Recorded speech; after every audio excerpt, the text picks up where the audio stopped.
Thank you, Mr. Speaker. Mr. Speaker, I know I'm going to repeat some of the things that my colleague from Texas has gone over as it relates to energy in our country and the response of the Obama administration. But, Mr. Speaker, these facts bear repeating because the media has been complicit with the Obama administration in hiding the facts from the American people about the extraordinarily negative impact that the President and his administration have had on the American people as it relates to energy prices. Let me say again that on his inauguration date in 2009, the average price of gasoline in this country was $1.84. The average price of gasoline today is $3.73.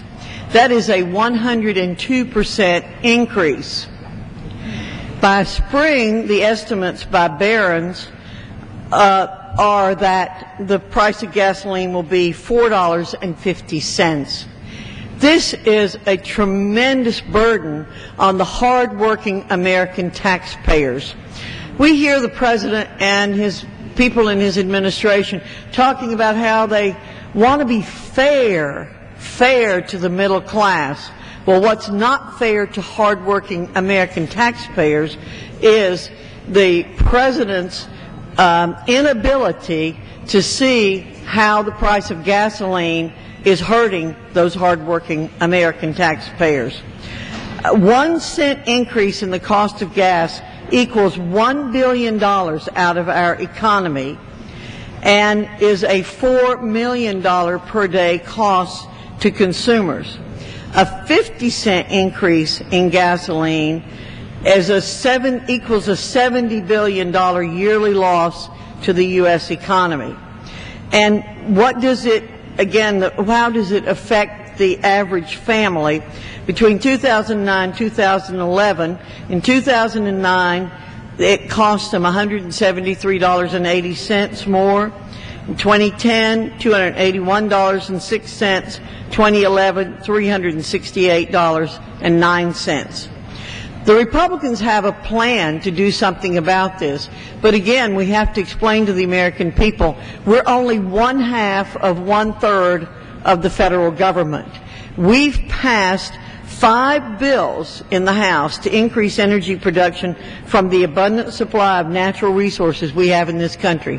Mr. Speaker, we could be energy independent in this country, but the President and the people who work for him and the Senate are stopping us from being that way. We've passed legislation to ensure construction of the Keystone pipeline. Together with the Keystone pipeline and the other bills we've passed, we decrease our reliance on Middle Eastern oil and stabilize gas prices. They create hundreds of thousands of good American jobs and make our nation more secure. But what is the Obama administration saying? And they're being helped to perpetuate these myths by the mainstream media. They claim they are not responsible for the increased prices and that there's nothing they can do.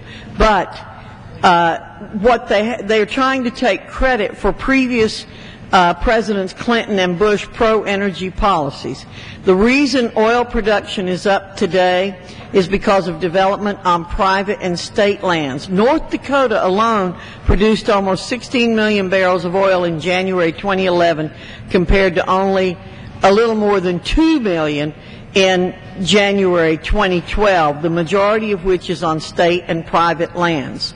The Obama administration is not opening new offshore areas for energy production. The President and the administration claim to be opening more than 75% of offshore lands for energy exploration. This is absolutely false. The Obama administration has blocked energy production on federal lands. The Obama administration denies the potential of domestic oil production.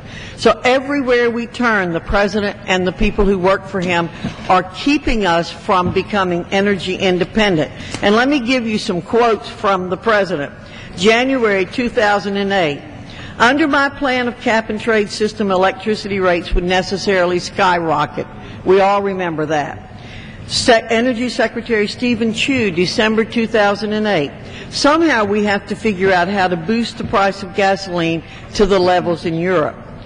And another one, Mr. Chu has called for gradually ramping up gasoline taxes over the next 15 years to coax consumers into buying more efficient cars and living in neighborhoods closer to work. Mr. Speaker, we Republicans have a plan. We need the Senate to act on that plan. I yield back. The lady's time has expired. The chair recognizes the gentleman from